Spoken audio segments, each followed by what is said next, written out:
വളരെ ഹാപ്പിയാണ്. കാരണം ഇതെൻ്റെ ലൈഫിലത്തെ ഫസ്റ്റ് ലോങ് ട്രിപ്പാണ്. അതും ഹിമാചൽ പ്രദേശിലെ കുലു മണാലിക്ക്.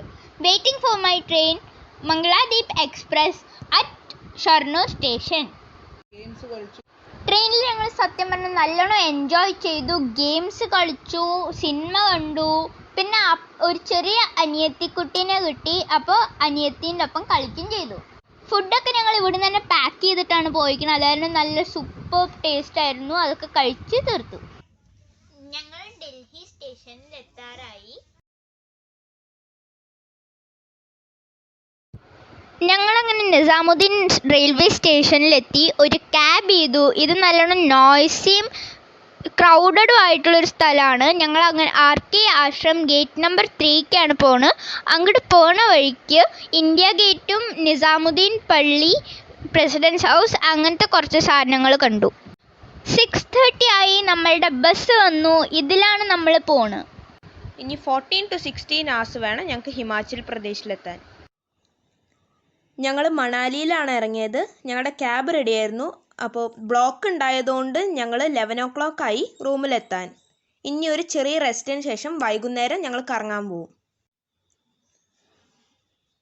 മണാലി സ്റ്റാൻഡിൽ നിന്ന് ഞങ്ങളുടെ റൂമിലേക്ക് പോവാൻ കഷ്ടി 10 minutes വേണ്ടൂ. ഇതാണ് ഞങ്ങൾ താമസിക്കാൻ പോണ ഹോട്ടൽ, വാലി വ്യൂ. ഞങ്ങൾ രാവിലെ ഒന്നും കഴിച്ചിട്ടില്ല പറഞ്ഞപ്പോൾ ഈ ആൻറ്റി ഞങ്ങൾക്ക് ചൂട് പുലാവ് ഉണ്ടാക്കി തന്നു. അത് നല്ലോണം ടേസ്റ്റി ആയിരുന്നു. അപ്പം ഞങ്ങൾ അത് കഴിഞ്ഞിട്ട് കുറച്ച് റെസ്റ്റ് എടുത്തു. ഇപ്പോൾ മണി 3:30. ഇത് ഞങ്ങളുടെ ബാൽക്കണിയിൽ നിന്നുള്ള വ്യൂ ആണ്. ഇന്ത്യൻ ഫ്ലാഗ്, അതിൻ്റെ ചുറ്റും മലകളും പൈൻ ട്രീസൊക്കെ ആയിട്ട്. 4 മണിക്ക് ഞങ്ങളുടെ ക്യാബ് വരും. ഫസ്റ്റ് ട്രിപ്പ് ഹിഡിംബ ദേവി ടെമ്പിളിലേക്കാണ്. ഹിഡിംബ എന്ന് പറഞ്ഞാൽ പാണ്ഡവരത്തെ ഭീമൻ്റെ ഭാര്യയാണ്. ഈ അമ്പലം നല്ലോണം പഴയതായതുകൊണ്ട് തന്നെ മരം കൊണ്ടും കല്ലുകൊണ്ടൊക്കെയാണ് ഉണ്ടാക്കിയിരിക്കുന്നത്. ദേവദാരു എന്ന് പറഞ്ഞിട്ടുള്ള മരങ്ങളുടെ നടുവിലാണ് ഈ അമ്പലം. പഴയ അമ്പലം ആയതുകൊണ്ട് തന്നെ ഉള്ളിൽ കയറി തൊഴുകാനൊക്കെ നല്ല സുഖം ഉണ്ടായിരുന്നു. അടിപൊളിയായിരുന്നു എന്തായാലും അമ്പലം. അതിൻ്റെ പുറത്ത് തന്നെ നമുക്ക് റെൻറ്റിൽ ഹിമാചലി ഡ്രസ്സൊക്കെ എടുക്കാൻ പറ്റും. യാക്കിൻ്റെ മേലെ കയറി ഇരിക്കാൻ പറ്റും. റാബിറ്റിനെ കയ്യിൽ പിടിച്ച് ഫോട്ടോ എടുക്കാൻ പറ്റും. പിന്നെ കുറേ കടകളുണ്ടായിരുന്നു. നല്ല കാറ്റ് വീശുന്ന കാലാവസ്ഥയായിരുന്നു അന്ന്. പിന്നെ ഇത് പഴയ അമ്പലം ആയതുകൊണ്ട് തന്നെ മൃഗങ്ങളുടെ കൊമ്പൊക്കെ വെച്ചിട്ടുണ്ടായിരുന്നു. അത് കഴിഞ്ഞിട്ട് ഈ ഹിമാചലി ഡ്രസ്സ് എടുത്തിട്ട് ഞങ്ങൾ കുറേ ഫോട്ടോസ് എടുത്ത് അവർ തന്നെ പാറയുടെ മേലെ കയറി ഇരുന്നിട്ടൊക്കെ. ഹിമാചലി ഡ്രസ്സ് റെൻറ്റിന് എടുക്കുകയാണെങ്കിലും യാക്കിൻ്റെ മേലെ കയറുകയാണെങ്കിലും അല്ലെങ്കിൽ എന്തെങ്കിലും മേടിക്കുകയാണെങ്കിലും ആദ്യം നമ്മൾ റേറ്റ് എന്തായാലും ചോദിക്കണം. എങ്ങനെ കൂടുതലാണ് തോന്നുകയാണെങ്കിൽ നെഗോഷിയേറ്റ് ചെയ്ത് അവർ എന്തായാലും കുറച്ച് തരും നമുക്ക്. ഇവിടെ നല്ലോണം തണുപ്പുള്ള സ്ഥലമായതുകൊണ്ട് തന്നെ ചൂടുള്ള ഭക്ഷണമാണ് അവർ സെർവ് ചെയ്യുക. അത് കാരണം മാഗി, മോമോസ്, ബ്രെഡ് ഓംലേറ്റ് ഇതിൻ്റെ സ്റ്റോൾസാണ് നമുക്ക് ഏറ്റവും കൂടുതൽ കാണാൻ പറ്റുക. ഞങ്ങൾ ഇവിടുത്തെ ആക്ടിവിറ്റീസൊക്കെ കഴിഞ്ഞിട്ട് ഒരു ചായയും കുടിച്ചിട്ട് ക്യാബിൽ കയറിയിരുന്നു. അങ്കിൾ ഞങ്ങളെ ഹോട്ടലിൻ്റെ അടുത്തുള്ള മോൾ റോഡിൽ ഡ്രോപ്പ് ചെയ്തു. മോൾ റോഡിൻ്റെ എൻഡിലാണ് ബുദ്ധിസ്റ്റ് മൊണാസ്ട്രി ഉള്ളത്. ഞങ്ങൾ ബുദ്ധിസ്റ്റ് മൊണാസ്ട്രിയിൽ എത്തിയപ്പോൾ തന്നെ 5:30 ആയി. നല്ല ശാന്തമായ സ്ഥലമാണ്. നല്ല ഭംഗിയുണ്ട് കാണാൻ. കുറേ പെയിൻറ്റിങ്സും സ്റ്റാച്യൂസൊക്കെ ഉണ്ട്. കല്ലിൽ ഒരുപാട് കാര്യങ്ങൾ കൊത്തിവെച്ചിട്ടുണ്ട്. പക്ഷെ നമുക്ക് വായിക്കാനൊന്നും അറിയില്ല. അതേത് ഭാഷയെന്ന് നടക്കറിയില്ല. ബട്ട് സ്റ്റിൽ നല്ല ഭംഗിയുള്ള സ്ഥലം. ഇപ്പോൾ നല്ലോണം തണുപ്പായി. ആദ്യം ഞങ്ങൾ അവിടെ തന്നെ ഒരു ചെറിയ റൂമിൽ കയറി. അവിടെ പ്രെയർ വീൽ എന്ന് പറഞ്ഞിട്ടുള്ളൊരു വലിയൊരു വീലുണ്ടായിരുന്നു. അത് നല്ലോണം എക്കോ ചെയ്യും. ഇങ്ങനെ ബെല്ല് റിങ് ചെയ്യണതിൻ്റെ എക്കോ ചെയ്യും. നല്ല സുഖം ഉണ്ടായിരുന്നു അതങ്ങനെ കേട്ട് കേൾക്കാൻ. അവിടെ പോയിട്ട് ഞങ്ങൾ പ്രേ ചെയ്തു. ഞങ്ങൾ പ്രാർത്ഥിച്ചിറങ്ങിയപ്പോഴേക്കും ഇതാ മഞ്ഞ് മഴയായി പെയ്തിറങ്ങി. കാലാവസ്ഥ മാറ്റങ്ങൾ ഇവിടെ നല്ലോണം പെട്ടെന്നാണ്. ആദ്യം വന്നപ്പോൾ നല്ല തണുത്ത കാറ്റ്, പിന്നെ മഞ്ഞ്, ഇപ്പോൾ ദാ മഴ. ഞങ്ങൾ ഓടി മെയിൻ ദർശന സ്ഥലത്തേക്ക് എത്തി. അവിടെ ഒരു വലിയ ബുദ്ധയുടെ സ്റ്റാച്ചു ഉണ്ടായിരുന്നു. അവിടെ ഫോട്ടോ എടുക്കുന്നത് പ്രൊഹിബിറ്റഡ് ആണ്. അത് കാരണം ഇനി ഫോട്ടോ എടുക്കണമെങ്കിൽ തന്നെ വേറെ ടിക്കറ്റൊക്കെ എടുക്കണം.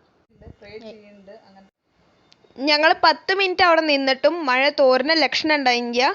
അത് കാരണം ഞങ്ങൾ തിരിച്ച് ഹോട്ടലിലേക്ക് നടന്നു. നല്ല തണുപ്പുണ്ടായിരുന്നു. അത് കാരണം തന്നെ ഇങ്ങനെ നടക്കുമ്പോൾ നല്ല ചൂട് ജിലേബിയൊക്കെ ഇങ്ങനെ ഉണ്ടാക്കി തരുന്ന കടകളൊക്കെ കണ്ടു. അപ്പോൾ അവിടെ നിന്നിട്ട് ഈ തണുപ്പത്ത് നല്ല ചൂട് ജിലേബിയൊക്കെ കഴിച്ചിട്ട് ഞങ്ങൾ തിരിച്ച് ഹോട്ടലിലേക്ക് പോയി. ഞങ്ങൾ ഡ്രസ്സൊക്കെ മാറിയപ്പോഴേക്കും അവിടെ ഡിന്നർ റെഡി ആയിരുന്നു. നല്ല ചൂട് ചോറ്, ചപ്പാത്തി, സലാഡ്, പനീർ കറി, നല്ല ഗ്രാൻഡ് ഡിന്നർ ആയിരുന്നു. നല്ല ടേസ്റ്റി ആയിരുന്നു. അത് കഴിഞ്ഞിട്ട് ഞങ്ങൾ ഉറങ്ങി. Power pack day 2. 8:30 ഞങ്ങൾ കുളിയും ജപൊക്കെ കഴിഞ്ഞു. ബ്രേക്ക്ഫാസ്റ്റിന് പോയി. ഗർമാഗരം ആലു പറാഠ, ദഹി, ബട്ടർ കറി, അതായിരുന്നു അന്നത്തെ ബ്രേക്ക്ഫാസ്റ്റ്. യമ്മി. അത് കഴിഞ്ഞിട്ട് ഇനി ടൈം ഉണ്ട് തോന്നിയപ്പോൾ അവിടുത്തെ ഡോഗീസിനൊപ്പം ഒരു ഫോട്ടോഷൂട്ട് ഞാൻ എടുക്കേണ്ടത് കണ്ടപ്പോൾ ഏട്ടയും വന്ന് എൻ്റെ ഒപ്പം ഫോട്ടോഷൂട്ട് ചെയ്തു. അവിടുത്തെ പട്ടികൾ 2-3 മാസം ഏജ് ഉണ്ടാവുള്ളൂ, പക്ഷെ അതിൻ്റെ സൈസ് ഞങ്ങളെക്കാട്ടിലും ഉണ്ടായിരുന്നു. 9 മണിയായി. സർക്കിളിൻ്റെ അവിടെ ഡ്രൈവർ അങ്കിൾ റെഡിയാണ് പറഞ്ഞു. അപ്പം നമ്മൾ നമ്മളുടെ ട്രാവലിംഗ് തുടങ്ങി.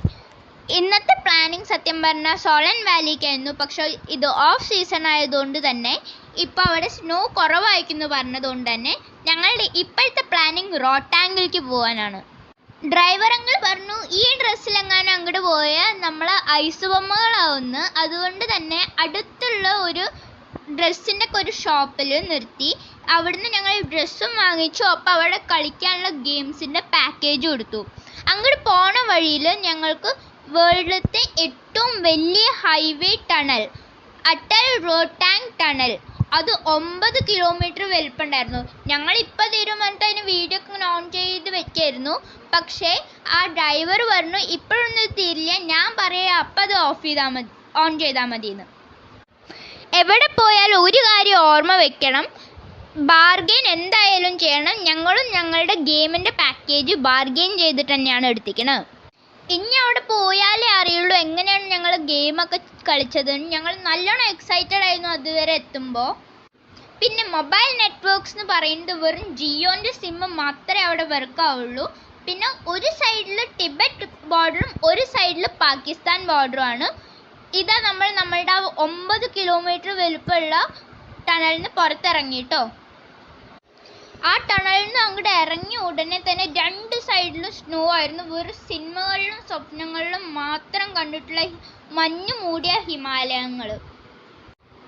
ഞങ്ങൾ റോട്ടാങ്കിലെത്തി ചന്ദ്ര റിവർ ക്രോസ് ചെയ്തു. ഇതേ ചന്ദ്ര റിവറാണ് പാകിസ്ഥാനിൽ ചെനാബ് റിവർ എന്നറിയപ്പെടുന്നത്. ഇവിടുത്തെ എല്ലാ പുഴകളിലും ഐസ് മെൽറ്റഡ് വാട്ടറാണ്. ഇവിടെ ഇറങ്ങിയപ്പോൾ തന്നെ നല്ലോണം തണുപ്പുണ്ട്.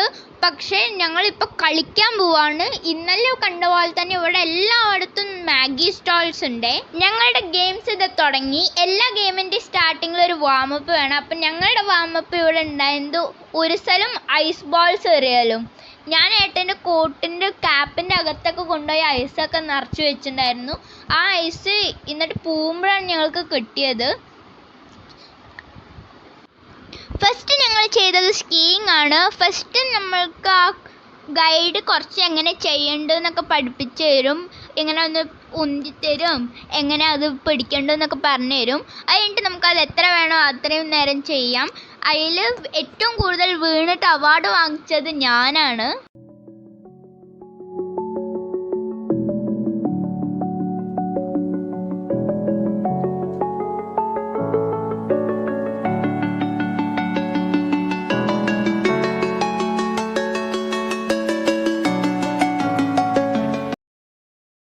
അടുത്ത് ഞങ്ങൾ ചെയ്തത് ട്യൂബാണ്. പക്ഷേ സോറി അതിൻ്റെ വീഡിയോ കിട്ടിയില്ല. ട്യൂബിൻ്റെ അത്രയ്ക്ക് സ്പീഡിൽ ഞങ്ങളുടെ വീഡിയോ പോയില്ല.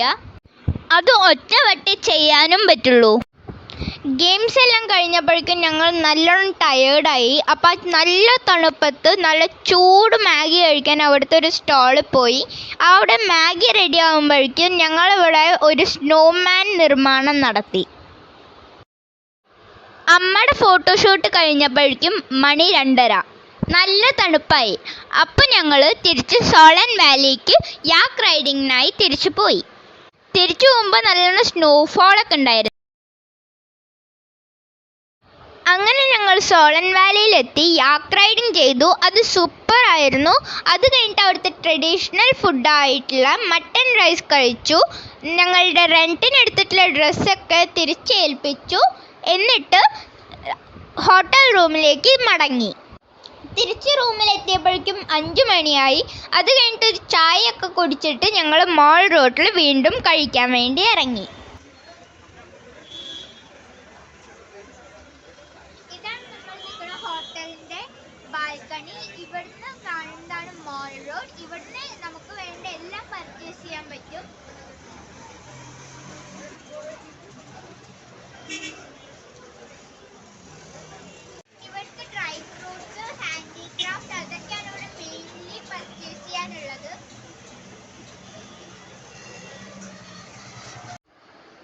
ഇന്ന് ഡേ 3. ഇന്ന് ഞങ്ങൾക്ക് river rafting, hot water spring bath, Vaishno Mata temple, പിന്നെ നിക്കോളാസ് റോറിച്ച് എന്ന് പറഞ്ഞ ആളുടെ മ്യൂസിയത്തിലേക്കാണ് പോകേണ്ടത്. ഞങ്ങൾ റിവർ റാഫ്റ്റിങ്ങിനായിട്ട് ഗ്ലേഷ്യൽ അഡ്വെഞ്ചേഴ്സിൻ്റെ ഓഫീസിലെത്തി. അവിടുന്ന് ഞങ്ങൾ പാക്കേജ് എടുത്തു. 3 കിലോമീറ്ററിൻ്റെയാണ് ഞങ്ങളെടുത്തത്. മാക്സിമം 9 കിലോമീറ്ററിൻ്റെയാണ്. ഞങ്ങളെ റിവർ റാഫ്റ്റിങ്ങിൻ്റെ പോയിന്റിലേക്ക് എത്തിച്ചത് ഒരു ബൊലേറോ ആണ്. അതിൻ്റെ ഉള്ളിൽ ഞങ്ങളും മേലെ ഓപ്പൺ ബോട്ടും വെച്ച് കെട്ടിയിരിക്കുകയായിരുന്നു. കമാൻഡ്സ് പറഞ്ഞു തന്നു. അത് ഞങ്ങൾ റിവർ റാഫ്റ്റിംഗ് ചെയ്യുമ്പോൾ ഫോളോ ചെയ്യണം. അങ്ങനെ ഏറ്റവും അടിപൊളിയായിട്ടുള്ള റിവർ റാഫ്റ്റിംഗ് തുടങ്ങി. നല്ല സുഖം ഉണ്ടായിരുന്നു. തണുത്ത വെള്ളത്തിൽ കൂടെയായിരുന്നു പോകുന്നുണ്ടായിരുന്നു. ഓരോ പ്രാവശ്യവും വെള്ളം അങ്ങനെ വന്നടിക്കുമ്പോൾ നല്ല സുഖം ഉണ്ടായിരുന്നു. ആ ഭാഗം ഇങ്ങനെ വിറങ്ങലിക്കാൻ തുടങ്ങും. ഇത് ഐസ് വാട്ടർ ആയിരുന്നു. അത് കാരണം തന്നെ നമ്മുടെ ബോഡിയൊക്കെ സ്റ്റിഫാവും. അതിനുവേണ്ടി നമ്മുടെ ബോഡി വാമപ്പ് ആക്കി വെക്കാൻ വേണ്ടിയിട്ട് കുറച്ച് എക്സസൈസ് പറഞ്ഞു തന്നിട്ടുണ്ടായിരുന്നു. കാലിൻ്റെ കൈൻ്റെയൊക്കെ വിരല് ഇളക്കാനൊക്കെ.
അങ്ങനെ കൂക്കി വിളിച്ച് ഞങ്ങളുടെ 3 കിലോമീറ്റർ കഴിഞ്ഞു. ഇനി ഇവിടുന്ന് ഞങ്ങളുടെ ഡ്രസ്സൊക്കെ തിരിച്ചു കൊടുത്തിട്ട് നേരെ വൈഷ്ണോ മാത ടെമ്പിളിലേക്കാണ് നമ്മൾ പോണത്. ഞങ്ങൾക്ക് ഫുൾ ഹിമാചൽ പ്രദേശിൽ പോയിൽ വെച്ചിട്ട് റിവർ റാഫ്റ്റിംഗ് ആണ് ഏറ്റവും ഇഷ്ടപ്പെട്ടത്. എങ്ങാനും നമ്മൾ 9 കിലോമീറ്റേഴ്സാണ് റാഫ്റ്റിങ്ങിൽ ചൂസ് ചെയ്തെങ്കിൽ നമ്മൾ അമ്പലം വരെ എത്തിയേനെ. വൈഷ്ണോ മാത ടെമ്പിൾ എന്ന് പറയുന്നത് റിയൽ ആയിട്ട് ജമ്മു ആൻഡ് കാശ്മീരിലാണ് ഉള്ളത്. ഇത് അതിൻ്റെ ഒരു പാർട്ട് പോലെയാണുള്ളത്. ഇതൊരു വലിയൊരു ബിൽഡിങ്ങിൽ ഒരു അമ്പലം ഉള്ള പോലെയാണ്. അങ്ങനത്തെ അമ്പലം ആദ്യമായിട്ടാണ് ഞങ്ങൾ കാണുന്നത്. അതിൻ്റെ ഉള്ളിൽ ഫോട്ടോസ് പ്രൊഹിബിറ്റഡ് ആണ്. അത് കാരണം കുറച്ച് ഫോട്ടോസേ ഉള്ളൂ. അവിടെ ഉള്ളിൽ അന്നദാനമൊക്കെ ഉണ്ട്. പിന്നെ എല്ലാ ദൈവങ്ങളും ഉണ്ട്. ഓരോ നിലയായിട്ടാണ്. ഒരു ഗുഹയൊക്കെ അവരുണ്ടാക്കി വെച്ചിട്ടുണ്ട്. അതിൽ കൂടെ ഒക്കെ പോകണം. പിന്നെ അവിടെ ഒരു നിലയിൽ ഹാൻഡിക്രാഫ്റ്റ് ആയിട്ടുള്ള ഐറ്റംസ് വെച്ചിട്ടുണ്ട് വിൽക്കാനായിട്ട്. അവിടുന്ന് ഞങ്ങൾ കുറച്ച് ഐറ്റംസ് ഒക്കെ വാങ്ങിയിട്ട് അവിടുന്ന് അന്നദാനവും കഴിച്ചു. എന്നിട്ട് തിരിച്ചു വന്നു. അങ്ങനെ ഞങ്ങൾ വീണ്ടും ഞങ്ങളുടെ കാറിൽ കയറി. ഇനി കണ്ടത് ഒരു വാട്ടർഫോൾ ആണ്. ഒരു ഹാങ്ങിങ് ബ്രിഡ്ജിന് ശേഷം ഒരു വലിയ വാട്ടർഫോൾ. അത് ഐസ് മെൽട്ടായി വരുന്ന വെള്ളമാണെന്നാണ് പറയുന്നത്. വാട്ടർഫോളിൻ്റെ ഭംഗിയൊക്കെ ആസ്വദിച്ച് കഴിഞ്ഞിട്ട് ഒരു ടോപ്പ് മോസ്റ്റ് സ്ഥലത്തേക്കാണ് പോണത്. ഒരു വലിയൊരു ഫിലോസഫറും സയൻറ്റിസ്റ്റൊക്കെ ആയ നിക്കോളാസ് റോറിച്ച് എന്ന് പറഞ്ഞിട്ടുള്ള ആളുടെ ആർട്ട് ഗാലറി മ്യൂസിയം കാണാനാണ് പോണത്. 4 വെറും ദേവദാരുവിൻ്റെ മരങ്ങളാണ് കാണാൻ പറ്റുന്നത്. ആ വഴി കൂടെ പോകുമ്പോൾ ഞങ്ങൾ ദേവദാരുവിൻ്റെ പൂക്കളൊക്കെ പെറുക്കിയിട്ടുണ്ടായിരുന്നു. ഈ പൂക്കളുടെ വിശേഷത എന്ന് പറഞ്ഞാൽ ഈ പൂക്കൾ 100 വർഷത്തിൽ ഒറ്റ പ്രാവശ്യമേ പൂക്കൂ. നിക്കോളാസ് റോറിച്ച് ഹിമാലയനെ കുറിച്ചിട്ട് നല്ലോണം ഡീപ്പായിട്ട് സ്റ്റഡി ചെയ്തിട്ടുണ്ട്. അവിടുന്ന് കിട്ടിയ ക്രിസ്റ്റൽസൊക്കെ ആൾ ശേഖരിച്ച് വെച്ചിട്ടുണ്ട്. പിന്നെ ഹിമാലയ സ്റ്റഡി ചെയ്യുമ്പോൾ അതിൻ്റെ ഡ്രോയിങ്സ് വരച്ച് വെച്ചിട്ടുണ്ട്. അതൊക്കെയാണ് നമുക്ക് മ്യൂസിയത്തിലും ആർട്ട് ഗാലറിയും ആയിട്ട് കാണാൻ പറ്റുന്നത്. പിന്നെ ആളുടെ വീട് കണ്ടു. നല്ലോണം ലക്ഷൂറിയസ് വീടാണ്. സ്റ്റഡി മെറ്റീരിയൽസും ഒക്കെ വെച്ചിട്ടുണ്ടായിൽ. അവരുടെ വീട് ഹിമാലയയിൽ കാണപ്പെടുന്ന മരങ്ങളും കൊണ്ടാണ് ഉണ്ടാക്കിയിരിക്കുന്നത്. പിന്നെ നിക്കോളാസ് റോറിച്ചിൻ്റെ കാറ് കണ്ടു, പഴയ കാലത്തെ. ഇതിലും ഹൈറ്റിലാണ് നിക്കോളാസ് റോറിച്ചിൻ്റെ മ്യൂസിയം. അപ്പോൾ അങ്ങോട്ട് നടന്നു കയറുമ്പോൾ ഞങ്ങൾ വൂള് ഉണ്ടാക്കുന്നത് കണ്ടു.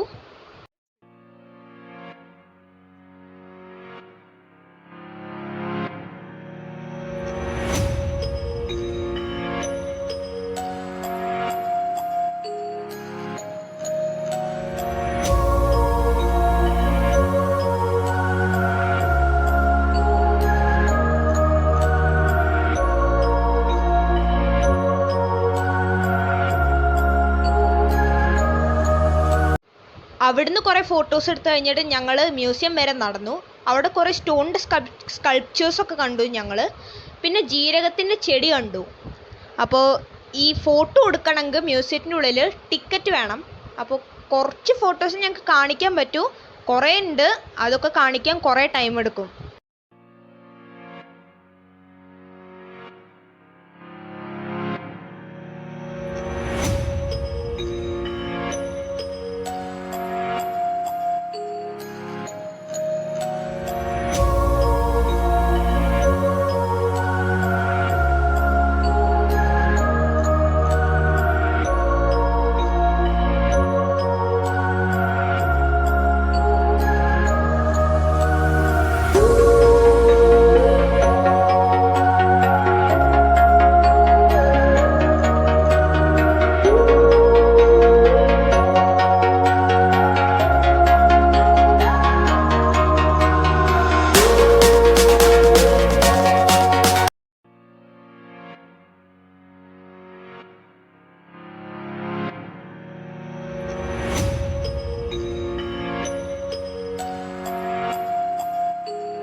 ഈ ചുവന്ന കല്ലുകൾ കാണുന്നത് ഈ ചൂടുവെള്ളം കാരണമാണ്.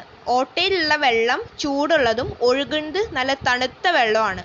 ഈ ഹോട്ട് വാട്ടർ സ്പ്രിങ്ങിനെ വ്യാസ് കുണ്ടെന്നും പറയും.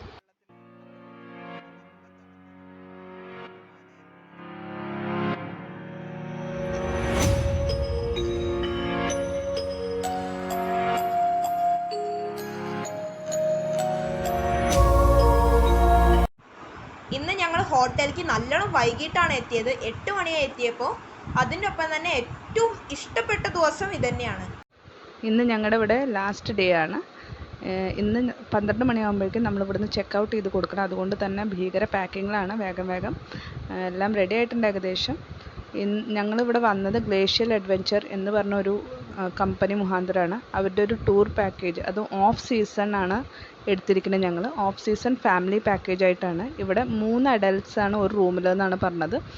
അത് പ്രകാരം 12 വയസ്സിന് ശേഷമുള്ളവരൊക്കെ അഡൽട്ടായിട്ടാണ് അവർ കണക്ക് കൂട്ടുന്നത്. ഇവിടുത്തെ ഹോട്ടൽ സ്റ്റേ വളരെ രസകരമായിരുന്നു. എല്ലാം തന്നെ ഭയങ്കര സെക്യൂർഡായിരുന്നു. സത്യം പറഞ്ഞു കഴിഞ്ഞാൽ ഫാമിലിയിൽ പോലെ തന്നെ നമ്മുടെ വീട്ടിൽ താമസിക്കുന്ന പോലെ തോന്നുന്നു. അതേപോലെ തട്ടിപ്പറി, അതേപോലെ വഞ്ചന, അങ്ങനത്തെ കാര്യങ്ങളൊക്കെ വളരെ കമ്മിയുള്ള ഒരു സ്ഥലമാണ് ഇതുണ്ടായിരുന്നത്. ഗ്ലേഷ്യൽ അഡ്വെഞ്ചേഴ്സുകാരാണെങ്കിലും എല്ലാം തന്നെ വളരെ സിസ്റ്റമാറ്റിക് ആയിട്ടാണ് ഉണ്ടാക്കുന്നത്. പക്ഷേ സ്റ്റിൽ എനിക്ക് തോന്നി നമ്മളിപ്പോൾ ഹോട്ടലിലൊക്കെ നേരിട്ട് സംസാരിക്കുക, അവരായിട്ട് ഭയങ്കര കമ്പനിയായി ഇപ്പോൾ അവിടുത്തെ റേറ്റ്സും കാര്യങ്ങളൊക്കെ അന്വേഷിച്ച് നോക്കിയപ്പോൾ നമ്മൾ നേരിട്ട് ബുക്കിംഗ് ചെയ്തിട്ട് പോവുകയാണെങ്കിൽ കുറേയും കൂടി ലാഭമുണ്ട്, ഹോട്ടലൊക്കെ നമ്മൾ തന്നെ കണ്ടുപിടിച്ച് പോവുകയാണെങ്കിൽ. അപ്പോൾ ഇനി ഇതിലിപ്പോൾ 22,000 റുപ്പീസാണ് നമുക്ക് ഡൽഹിക്ക് ശേഷം പറഞ്ഞാൽ വോൾവോ മുതലുള്ള തിരിച്ച് വോൾവോയിൽ ഡൽഹി വരെയുള്ള പാക്കേജിന് വന്നിരിക്കുന്നത്. അതിൽ ഗെയിംസ് പെട്ടിട്ടില്ല, ലഞ്ച് പെട്ടിട്ടില്ല. അല്ലാണ്ട് morning breakfast, dinner, stay, cab, Volvo, അങ്ങനെ എല്ലാ കാര്യങ്ങളും അതിൽ പെട്ടിട്ടുണ്ടായിരുന്നു. ഡൽഹി വരെയുള്ള ട്രാവലിംഗ് നമ്മുടെ മാത്രം ഡിസിഷനാണ്, ചോയ്സാണ്. അത് ട്രെയിനിലോ ഫ്ലൈറ്റിലോ. ട്രെയിനിലാണെങ്കിൽ ബഡ്ജറ്റ് ട്രിപ്പിന് ഏറ്റവും ഉത്തമമാണ്. കുറേ പേര് ടോട്ടൽ ബഡ്ജറ്റ് ചോദിച്ചിട്ടുണ്ടായിരുന്നു. ഫുൾ ട്രാവലിംഗ് കേരളം മുതൽ ഹിമാചൽ വരെ തിരിച്ചും കൂടി 35,000 to 40,000 റുപ്പീസ് ഉണ്ടെങ്കിൽ അടിച്ചു പൊളിച്ച് ചെയ്യാം.